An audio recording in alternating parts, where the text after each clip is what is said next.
Welcome to Paint a Beautiful Picture. Dude, this has been a week of heavy topics.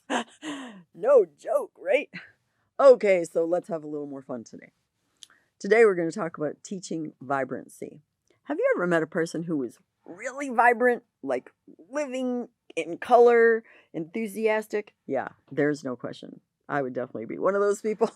I have a friend who's always like, whoa, you're hurting my eardrums here. It's like, yeah, you're going to have to get over it because I can really get enthusiastic. And I can also be a little wild and crazy. I mean, I told you I broke my arm falling off the back of a Harley Davidson. I might be old, but I'm far from dead. How in the world do you teach a kid to live a vibrant life? Number one, you better be living a vibrant life. Like I always tell you, kids catch things by example, not by what you say, but by what you live right in front of them. Let's be real, there's a lot of mundane, okay? You have to get up in the morning, you got to eat breakfast. You have to wash the dishes or throw them into the dishwasher. You have to get the kids ready to go to school. You have to throw them in the car, get them to the bus stop. Then you have to go to work. You got to deal with your boss. You have to deal with all the irritations. You have to deal with your coworkers.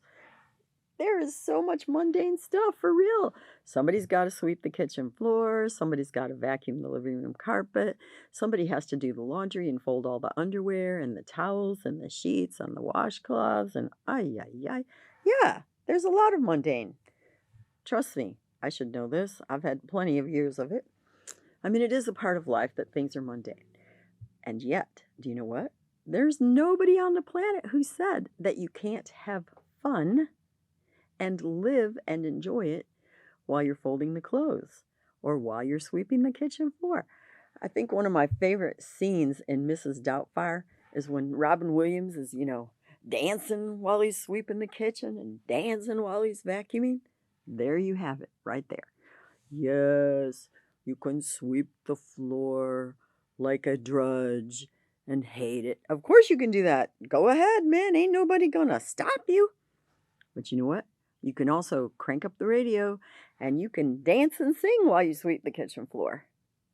That is your decision. That's a key thing for you to get.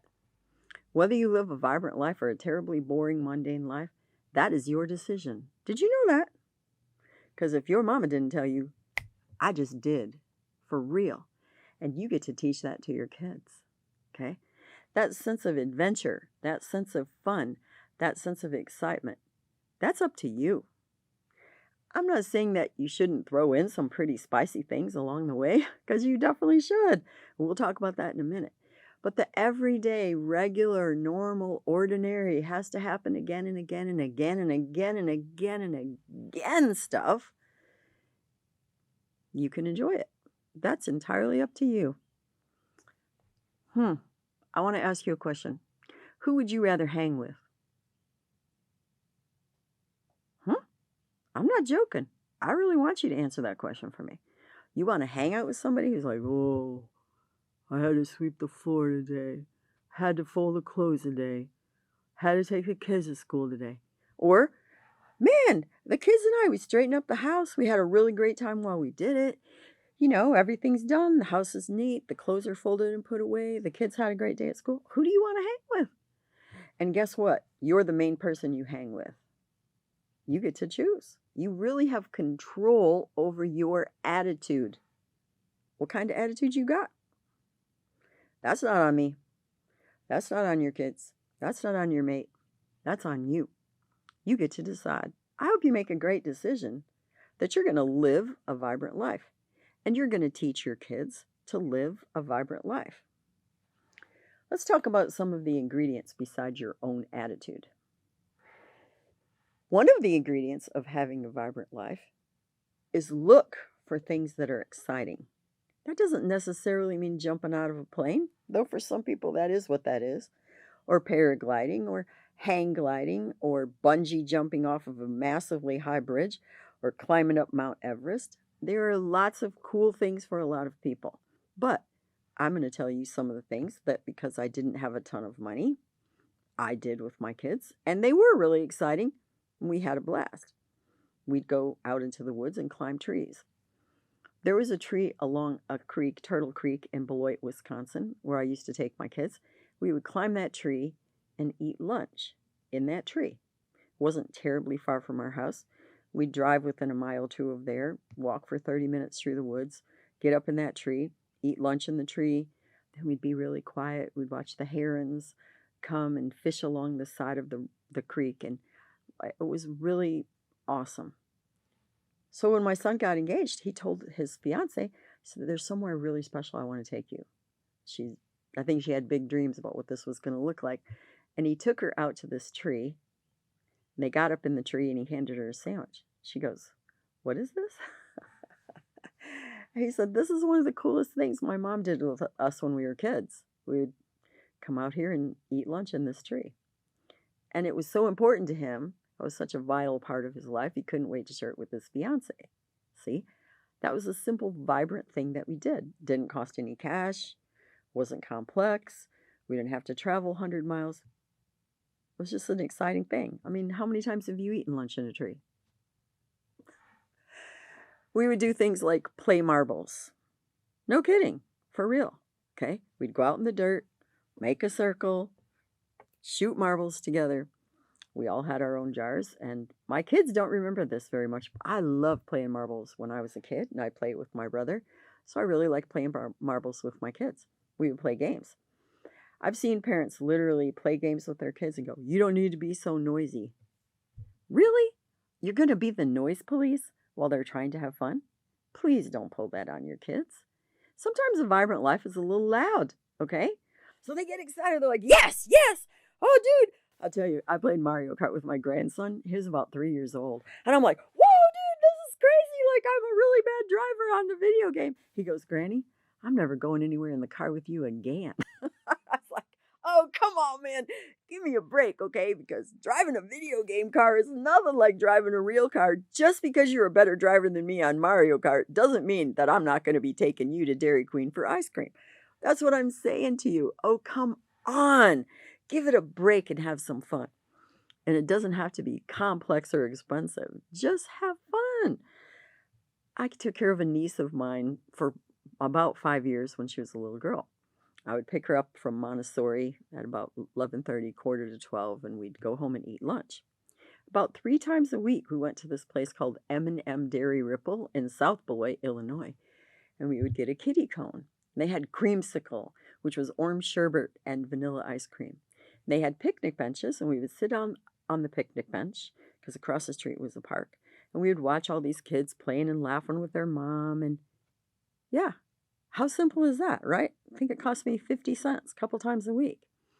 She still talks about that. She's over 30 years old. She still talks about that, Aunt Violet, you could really make even a kiddie ice cream cone fun. That's up to you. Do you understand me? I'm not kidding. I hope you really get this in your head. If your kid's life sucks, most likely that has something to do with you. For real. Are you prepared to have fun? Can they be noisy? I used to tell my kids this. You shouldn't scream in the house, although heaven knows that I've bypassed that rule a few times because, like I said, I get excited. I'm not talking angry. I'm like, "Sorry, ladies and gentlemen, I know that my video assistant's going to mute this a little bit, but like, woo!" I'm talking like, come on, get a little bit loud. Do you go to a ball game and just sit there? "Oh, nice hit."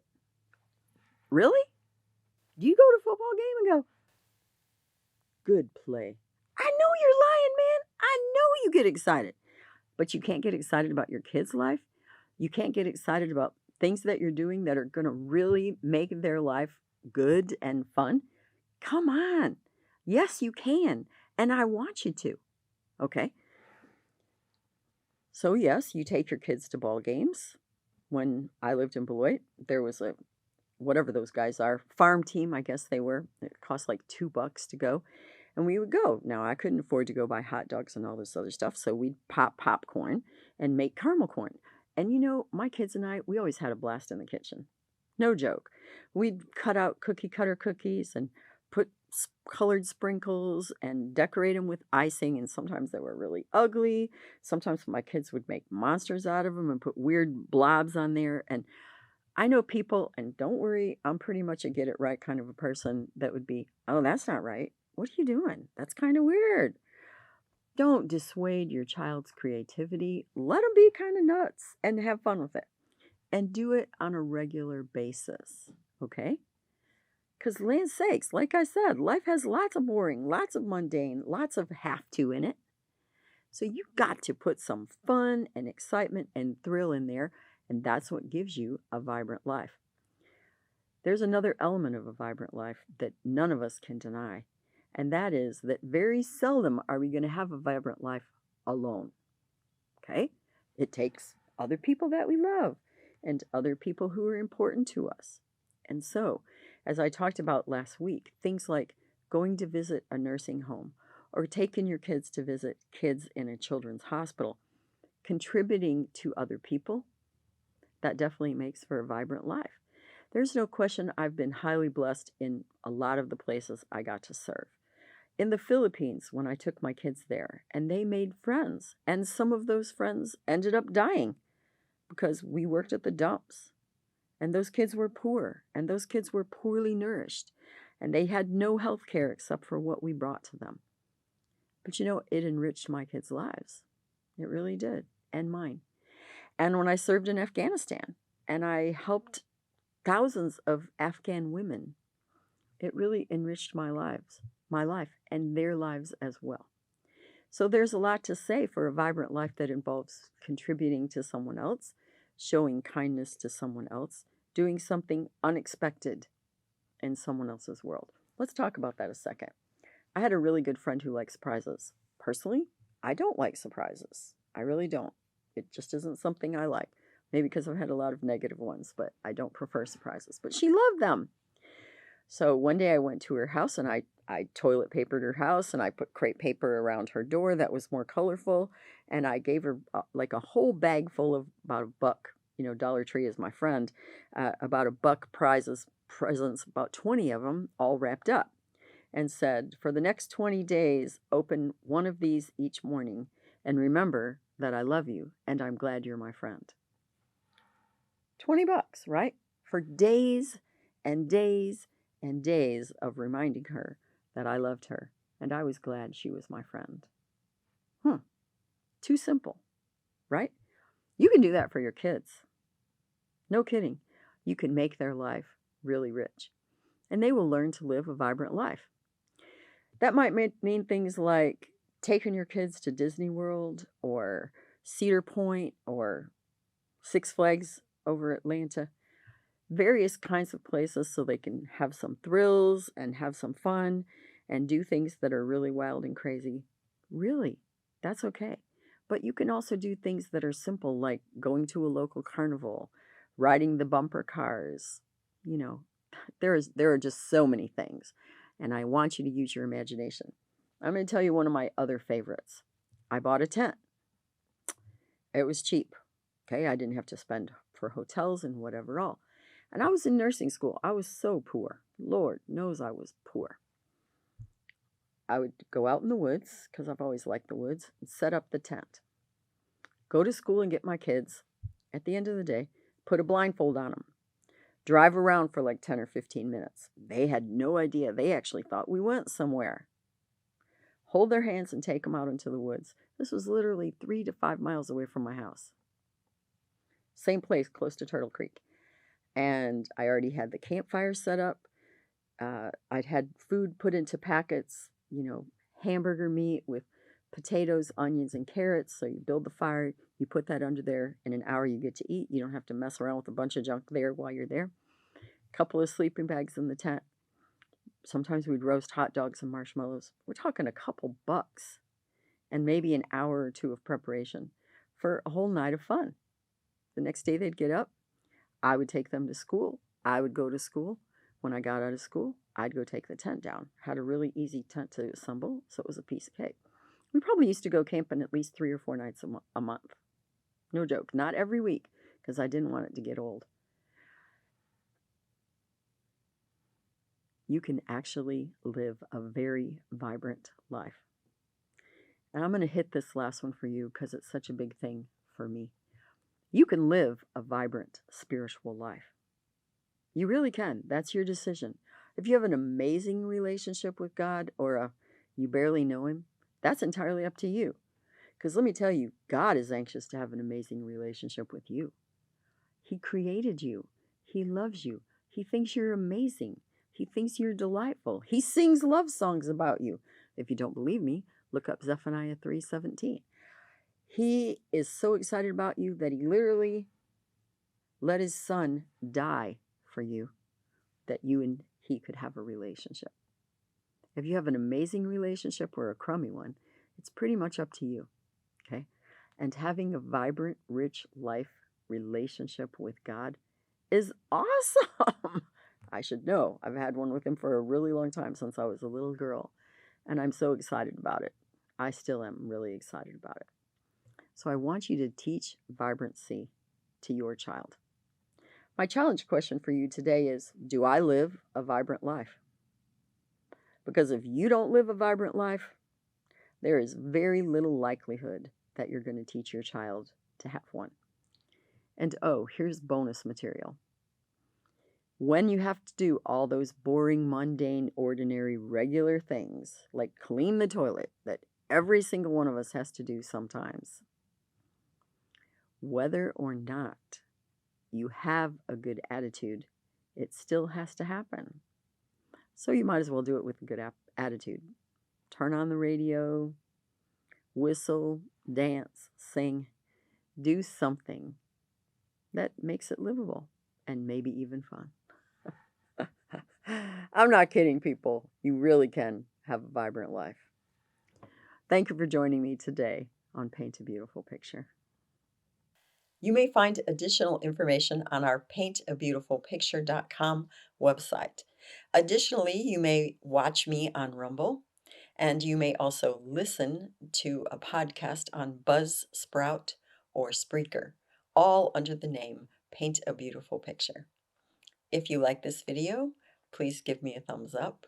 You may subscribe, and if you are interested in receiving notifications, please hit the notifications button.